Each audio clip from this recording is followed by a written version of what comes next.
Okay, interessant. Nein, ich will ihn jetzt nicht töten. Goodbye for now, Mr. Elwood. Hier war doch gerade nur eine Tusse.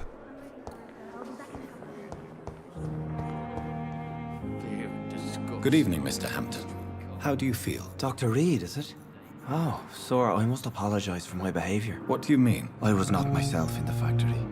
Fear and exhaustion made me say awful things to you, I'm afraid. You remained perfectly nice and polite. A little delirious, perhaps. But who wouldn't be after enduring an abduction? Thank you, Doctor. That's a relief. Now all I need to do is rest and return to my flock. How did you end up in William Bishop's den? I had received alarming news about his recent behavior. I went to his place and he refused to let me go. Why did he abduct you? William was an alcoholic. His addiction suddenly changed to blood. I don't know why. Just like a patient I met here. This Miss Hawcroft. Aha.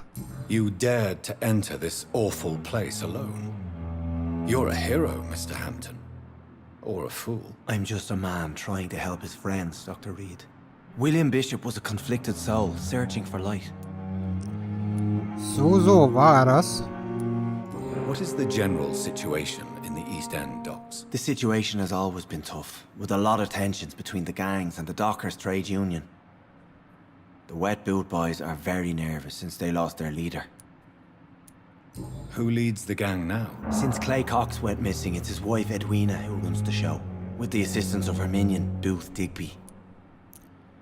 Has the gang been threatening you? Ah, no. I've had this nickname for so long, you know, the sad saint of the East End. No one dares to bug a saint, not even criminals. Okay. Do you know Tom Watts, the bartender from the Turtle? I met him before I found you in the canning factory. Tom? Yes, of course. Always the helping hand, good old Tom.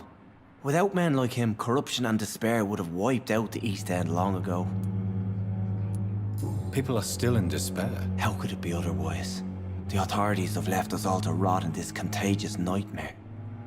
No drugs, no advice, nothing. It's a damn shame. Who should I avoid in this part of town, then? Any particularly evil figures? Not really. Most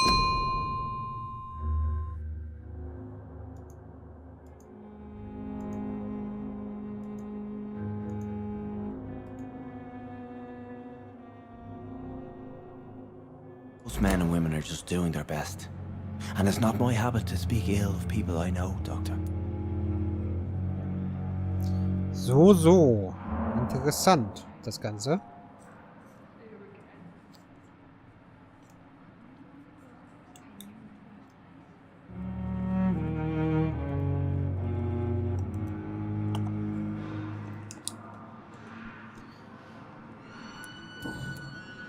Ich will mal sagen, wir suchen mal unser Büro so langsam.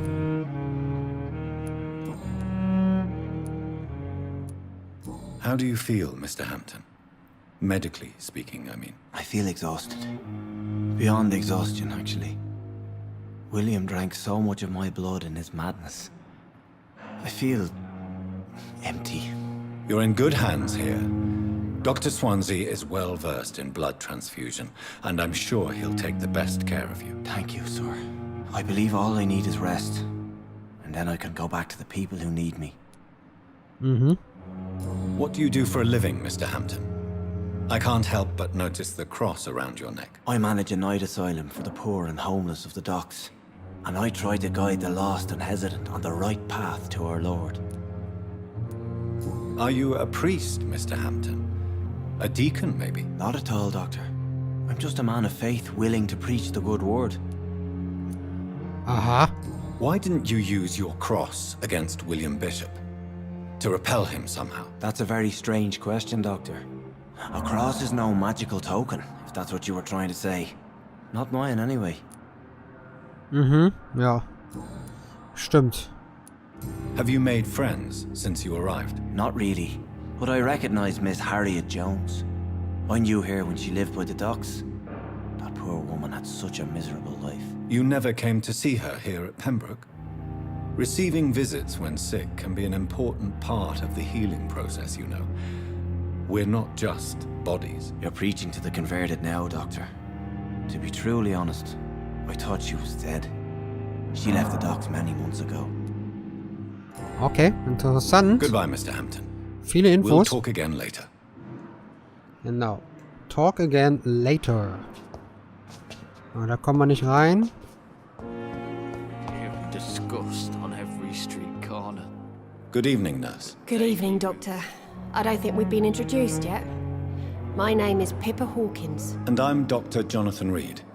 Dr. Swansea has recently offered me a position in this hospital. Well, it's a euphemism that your help will be appreciated, Doctor. Na, dann fragen wir mal wieder. How is the Pembroke staff coping with the epidemic? Well, not well. Milton, the ambulance driver, is even more grumpy than usual, especially concerning doctors. Aha. Why does Milton dislike doctors? I don't know. Just ask him. But be warned, Milton is not the chatty type. Why is Milton grumpy on a daily basis? Is it just an act? Milton's not the kind of man who's bothered about a bad reputation, whether he deserved it or not. Okay. Neuer Hinweis. Miltons Ruf unter seinen Kollegen ist eher mittelprächtig. Mhm. Aber wir kommen der Sache näher. Wir decken alles ein bisschen auf. 2.500. Na, immerhin. Der hat 1125 und um den wäre es auch nicht schade, ehrlich gesagt. How long have you been a nurse? Well, long enough to see that the epidemic is winning. And no matter how qualified you are, don't tell me you'll change that. You'd be surprised what dedication can achieve, Nurse Hawkins. In medicine, sometimes we're just a test result away from a miracle. Sorry, Doctor. I don't want to sound bitter, but I'm just too tired to give a pep talk like Nurse Brannigan. Okay. How would you describe the situation at the Pembroke Hospital? It's serious. The flu is wreaking havoc amongst the staff and patients. We are running out of everything.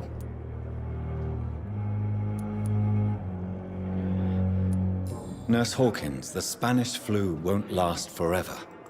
Even the Black Plague didn't kill everyone. I wish I could believe you. But what if this epidemic was worse? What if in the end, nobody was spared?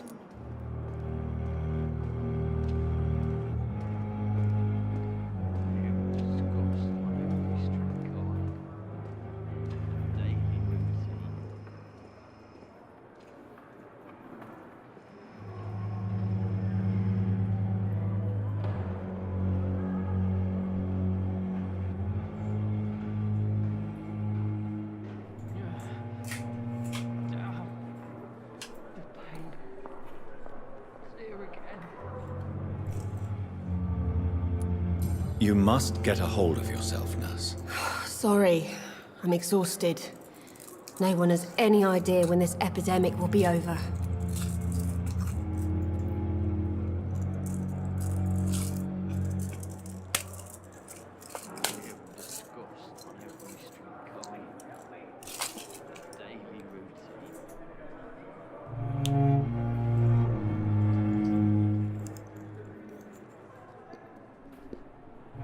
Interessant, was sie so von sich zu geben hat.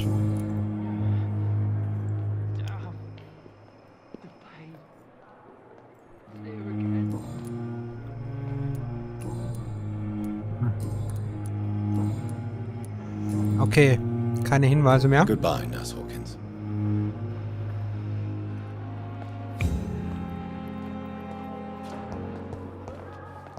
Fear and disgust on every street corner.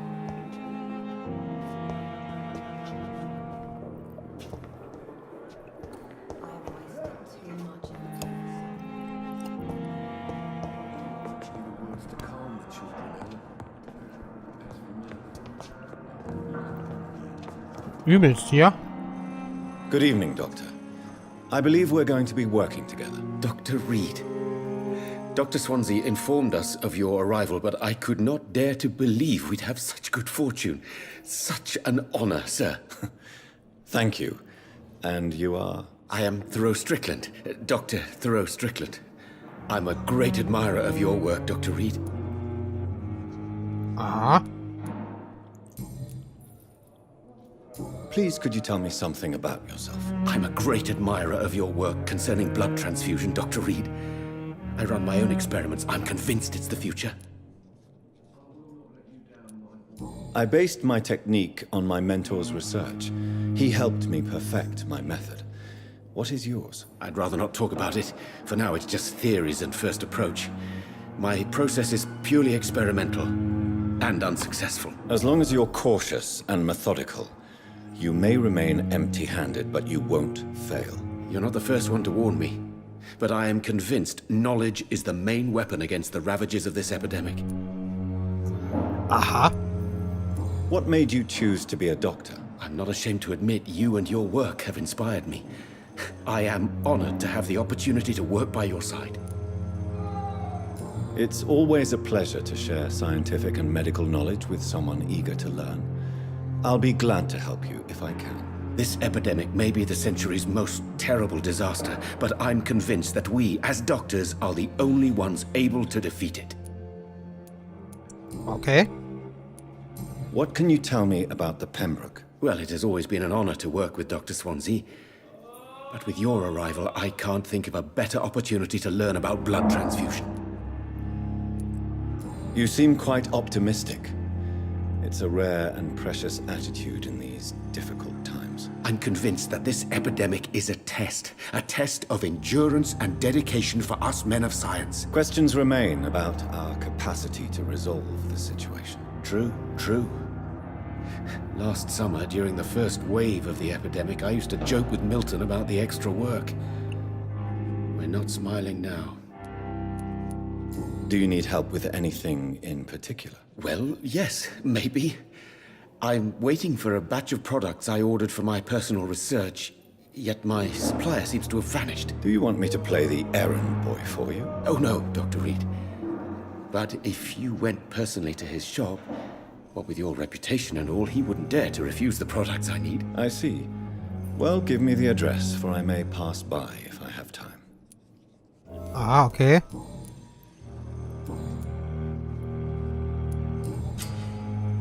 Bürgerhinweise. Als Vampir kannst du einen Bürger mit Hilfe eines gefundenen Hinweises dazu bringen, Informationen preiszugeben.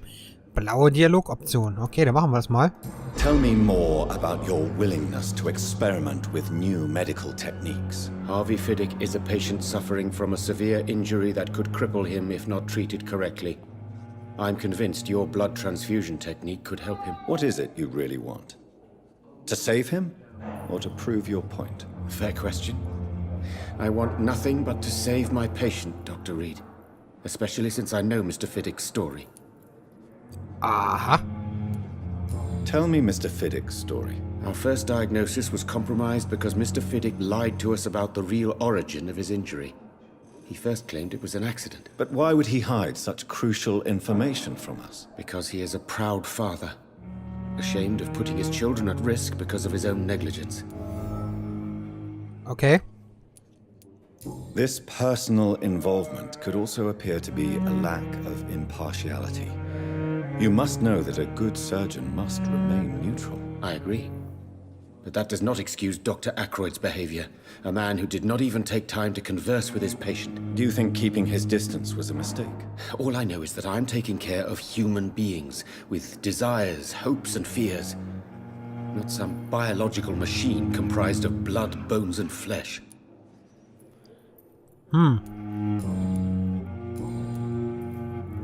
Goodbye, Dr. Strickland.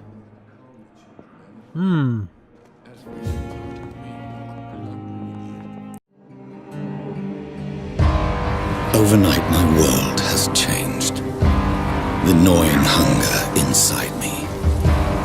Every night, it must be appeased. The thing I've become. A vampire. A thing waiting to be hunted down like an evil beast. But as a doctor,